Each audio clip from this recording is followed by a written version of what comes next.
नमस्कार दोस्तों, M&C education welcomes you all. आज हम क्वांटिटेटिव एप्टीट्यूड का 2 टॉपिक्स लेंगे। ये दोनों टॉपिक्स बहुत ज़्यादा इंटरेस्टेड टॉपिक्स हैं क्योंकि इनमें इंटरेस्ट इन्वॉल्व है।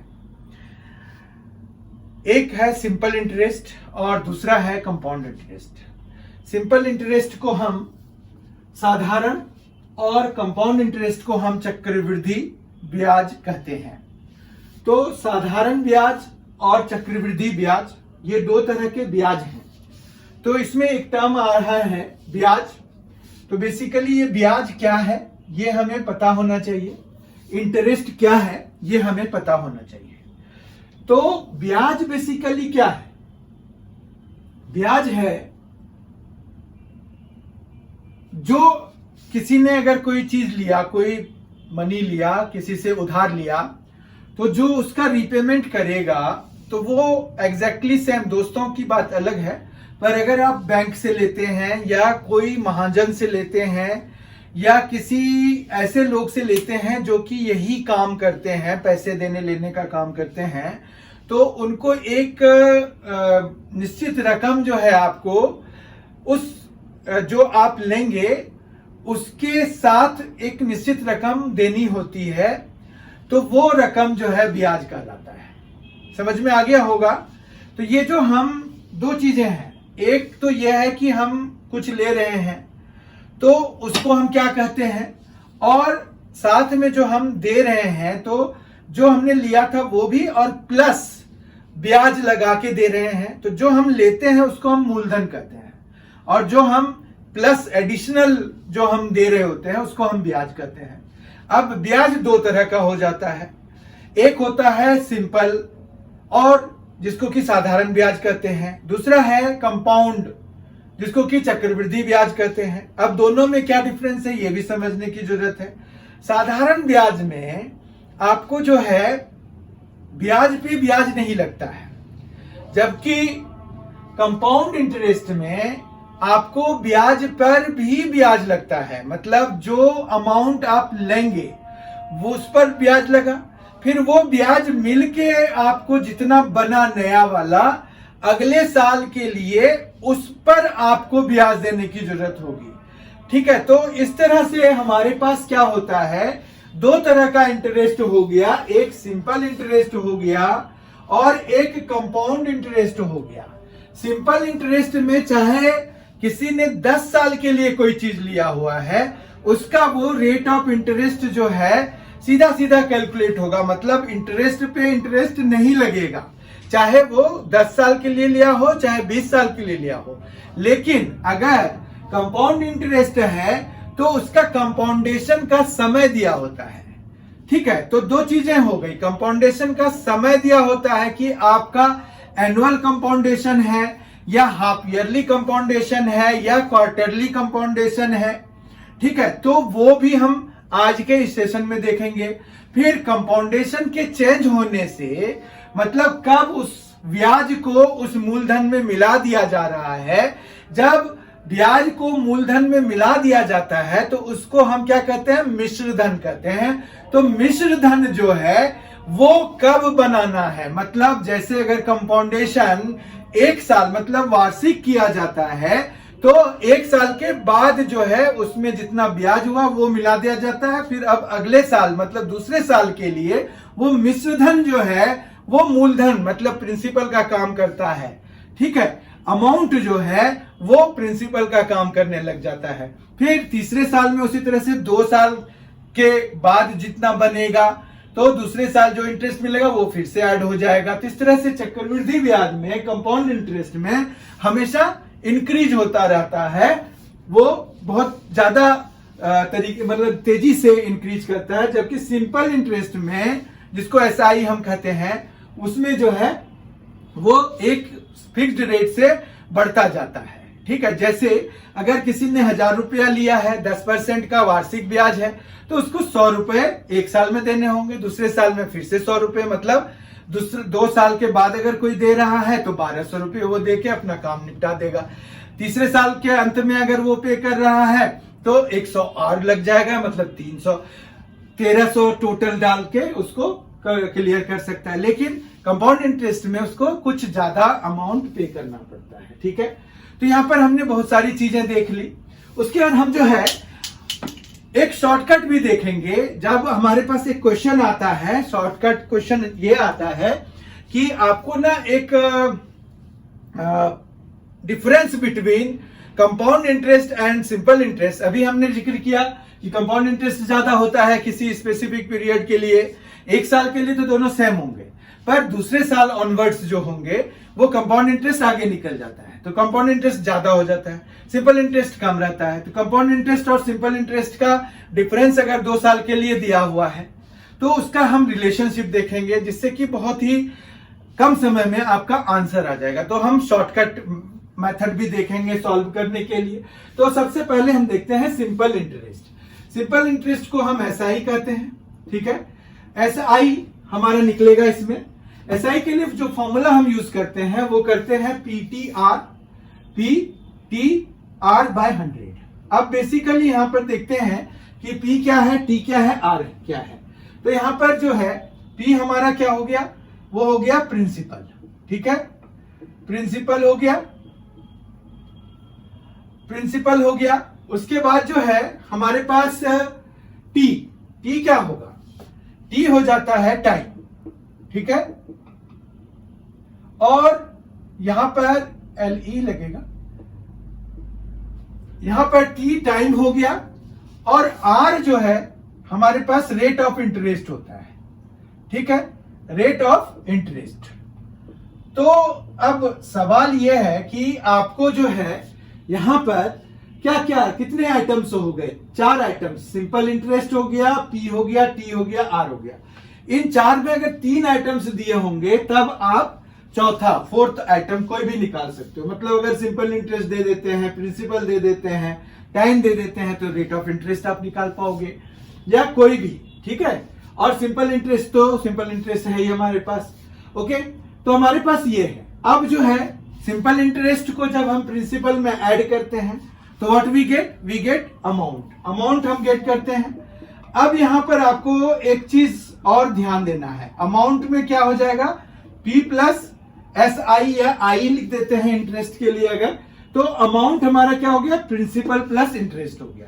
ठीक है, जैसे अभी हमने डिस्कस किया था कि वो 1000 रुपीज लेता है, 10% का उसका सिंपल इंटरेस्ट लगता है, तो 2 साल में उसका 200 रुपये लगेगा, तो 1200 रुपये उसका अमाउंट हो जाएगा, जो कि पे करके क्लियर कट सारा काम रफा दफा हो जाएगा। ठीक है, इतना तो समझ में आ गया है। अब यहां पर अमाउंट निकालना है, यह हो गया।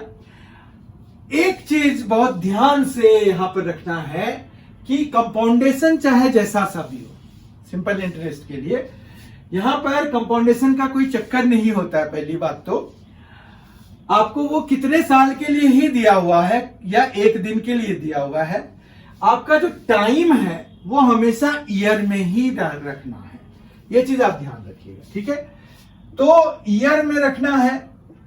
तो ईयर में कन्वर्ट करने के लिए, जैसे अगर मंथ वाइज आपको दिया हुआ है कि भाई 3 महीने में कितना लग जाएगा, तो आपको 3/12 यूज करना है टाइम के लिए।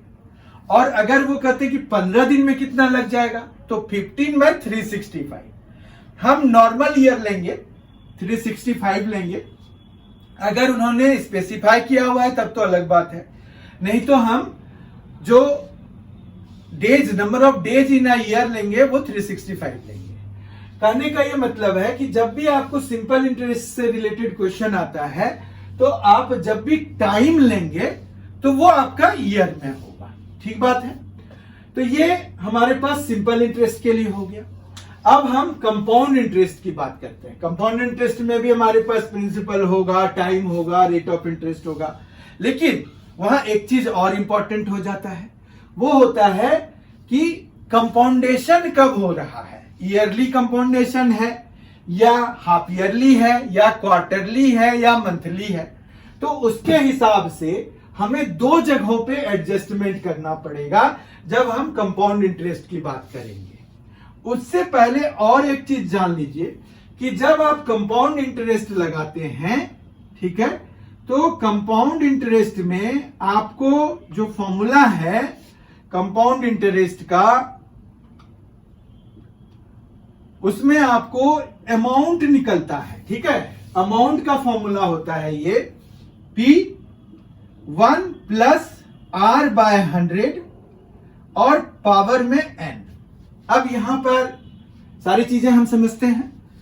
ए तो अमाउंट हो गया, ठीक है, ये यहां पर भी हम ए ही लिखते हैं, यहां पर भी हम ए ही लिखेंगे। पी प्रिंसिपल है, जो हमारा सिंपल इंटरेस्ट में होता है, वही यहां पर भी है। आर रेट ऑफ इंटरेस्ट है, यहां कैपिटल लिख दिया है, आप स्मॉल भी यूज कर सकते हैं, मतलब आप जो है इस फॉर्मूले को मॉडिफाई करके PTR/100 भी लिख सकते हैं, कोई दिक्कत नहीं है। तो उसी तरह से यहां पर सिंपल इंटरेस्ट या SI की जगह सिंपली I लिख सकते हैं। यहां पर भी हम R रेट ऑफ इंटरेस्ट लेते हैं, अपॉन 100 है और पावर n है। यहां पर R जो है रेट ऑफ इंटरेस्ट है, तो आपको जो जो एडजस्टमेंट करना है, कंपाउंडेशन जो है अगर ईयरली होगा तो क्या एडजस्टमेंट करना है, और अगर कंपाउंडेशन हाफ ईयरली है तो क्या एडजस्टमेंट करना है। तो यहां पर दो चीजों पे एडजस्टमेंट होगा, n पे होगा और R पे होगा, ठीक है। तो ये चीज हम समझते हैं। यहां पर कंपाउंडेशन जो है, कंपाउंडेशन और उसका जो असर होगा वो R पे क्या होगा और n पे क्या होगा, ठीक है, ये हम देख लेते हैं। कंपाउंडेशन अगर ईयरली है, ईयरली कंपाउंडेशन है, तो क्या हमें लेना है, तो कंपाउंडेशन अगर ईयरली है तो R जो है सेम ही हमें लेना है, n भी हमें नंबर ऑफ ईयर्स सेम लेना है, ठीक है। हाफ ईयरली अगर होगा, हाफ ईयरली में रेट ऑफ इंटरेस्ट हमारा अपॉन 2 कर दीजिए और n को 2 से मल्टीप्लाई करा दीजिए, ठीक है, समझ रहे हैं आप। फिर अगर क्वार्टरली है तो क्वार्टरली में एक ईयर में कितना क्वार्टर्स होते हैं, तो 4। तो यहां पर रेट को आप 4 से डिवाइड करा दीजिए और n को आप फिर 4n लीजिए, जितना ईयर दिया हुआ है, n नंबर ऑफ ईयर्स है, तो उसमें 4, एक ईयर में 4 कंपाउंडेशन होंगे, तो जितने होंगे तो वो 4 से मल्टीप्लाई करके हम निकालेंगे। और फिर हमारे पास अगर मंथली है तो मंथली के लिए हमारे पास क्या हो जाएगा, एक ईयर में कितने मंथ्स होते हैं, तो 12, तो R/12 मतलब रेट ऑफ इंटरेस्ट आपको 12 से डिवाइड करके निकालना है, जबकि n जो है आपका 12n के बराबर हो जाएगा, मतलब नंबर ऑफ ईयर्स जो है वो 12 टाइम्स, क्योंकि 12 टाइम्स वो कंपाउंड होगा। तो इस तरह से सबसे ज्यादा इसी में मिलेगा, ठीक है, हालांकि सेम रेट के लिए अगर देखें तो कंपाउंड इंटरेस्ट में ये होता है। कंपाउंड इंटरेस्ट में ये जो आया आपको, ये तो अमाउंट आया। अब यहां पर हम अमाउंट निकालने के लिए P में I ऐड कर रहे थे, यहां पर इंटरेस्ट निकालने के लिए आपको क्या करना होगा, A माइनस P करना होगा, ठीक है। अब हमारे पास एक और तरह का क्वेश्चन आता है, वो क्वेश्चन है कि वेरिएबल रेट्स होते हैं, वेरिएबल रेट्स होते हैं कंपाउंड इंटरेस्ट के केस में। सिंपल इंटरेस्ट में क्वेश्चन भी सिंपल ही आते हैं, नाम भी सिंपल है, क्वेश्चन भी सिंपल आते हैं, कैलकुलेशंस भी सिंपल ही हो जाता है, कहीं कोई दिक्कत नहीं। दिक्कत आती है कंपाउंड में, जिसका नाम ही कंपाउंड है, चक्रवृद्धि है, ठीक है। तो उसमें जो है क्वेश्चन एक और आता है जिसमें कि वेरिएबल रेट ऑफ इंटरेस्ट होते हैं। फर्स्ट ईयर में कुछ और रेट ऑफ इंटरेस्ट है, सेकंड में कुछ और रेट ऑफ इंटरेस्ट है, थर्ड में कुछ और रेट ऑफ इंटरेस्ट है। तो इस तरह से अगर अलग अलग रेट ऑफ इंटरेस्ट है, तब आपको अगर अमाउंट पता करना है, तो यहां पर क्या हुआ, वेरिएबल रेट्स अगर हो तो हम अमाउंट कैसे निकालेंगे, ये अगर हमें पता करना है तो उसके लिए हम क्या करेंगे। तो यहां पर अमाउंट निकालना है, मान रखिए कि पहले, ये तो P तो हम लिख ही लेते हैं, पहले साल के लिए जो रेट ऑफ इंटरेस्ट है वो R1 है, तो ये R1/100। दूसरे साल के लिए R2 है तो R2/100। तीसरे साल के लिए R3 है तो R3/100, और इस तरह से ये जब तक का आपको दिया हुआ है तब तक का आपको मल्टीप्लाई करके निकालना होगा। ठीक है, तो ये वेरिएबल रेट्स के लिए हमारे पास आ गया।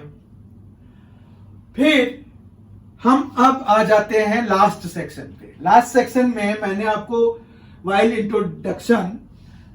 द इंट्रोडक्शन मैंने आपको बताया कि हमें क्या क्या डिस्कस करना है। उसमें एक जो प्रोमिनेंट क्वेश्चन आपको क्वांटिटेटिव एप्टीट्यूड में बार बार पूछा जाता है वो है कि 2 साल में किसी सेम प्रिंसिपल पर कंपाउंड इंटरेस्ट और सिंपल इंटरेस्ट के बीच का जो डिफरेंस है वो इतना है, तो आप बताइए कि रेट ऑफ इंटरेस्ट कितना था, या डिफरेंस पता करने के लिए दे देते हैं। तो उसका हमारे पास एक फॉर्मूला होता है, वो हम देख लेते हैं। जब आपको क्या दिया हुआ रहेगा कि 2 साल के लिए जो कंपाउंड इंटरेस्ट मिलता है और जो सिंपल इंटरेस्ट मिलता है उनके बीच का डिफरेंस दिया होता है। ठीक है, तो हमारे पास यहां पर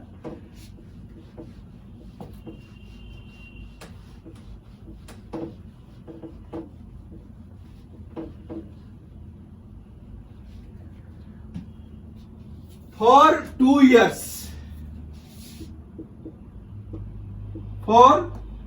years डिफरेंस जो है वो हो जाता है P R/100 का स्क्वायर। ठीक है, तो ये फॉर्मूला आप लगा देंगे तो आपका आंसर फटाफट आ जाएगा। अब यहां पर D क्या है वो देखना है, तो यहां पर D जो है वो डिफरेंस दिया हुआ होगा, डिफरेंस ऑफ इंटरेस्ट दोनों के बीच का। ठीक है, डिफरेंस ऑफ इंटरेस्ट दिया हुआ रहेगा। P प्रिंसिपल होगा, P is principal, R rate of interest हो जाएगा, रेट ऑफ इंटरेस्ट हो जाएगा, और 2 तो खैर पता ही है, बाकी सारे इसमें कांस्टेंट हैं। तो इसके बेसिस पर क्वेश्चन आता है, आप जरूर करके देखिएगा कि कितने कम समय में आप जो है बना लेते हैं उसको।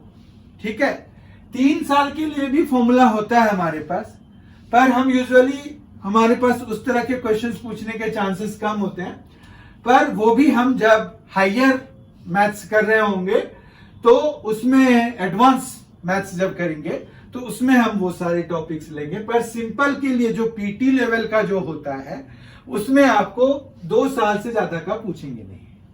तो इस तरह से हमने आज सिंपल एंड कंपाउंड इंटरेस्ट के बारे में सारी बेसिक्स पता कर लिए। इसमें एक और चीज डिस्कस करने लायक है कि जैसे अगर हमारे पास कंपाउंड इंटरेस्ट होता है उसमें हम a निकालते हैं p इंटू 1 प्लस R/100, और यहां पर जो है n टाइम होता है। अब मान रखिए कि कंपाउंडेशन जो है ईयरली है ना, कंपाउंडेशन ईयरली दिया हुआ है लेकिन टाइम जो है 2.5 साल का दे दिया उन्होंने, तो फिर n को 2 इयर्स तक लेके हम सॉल्व करेंगे, क्योंकि 2.5 के लिए हमारे पास उस तरह का पावर में निकालने के लिए टूल नहीं है। तो हम 2 का निकाल के फिर वो जो अमाउंट आएगा उसको प्रिंसिपल एज्यूम करके अगले 6 महीने के लिए सिंपल इंटरेस्ट लगाते हैं।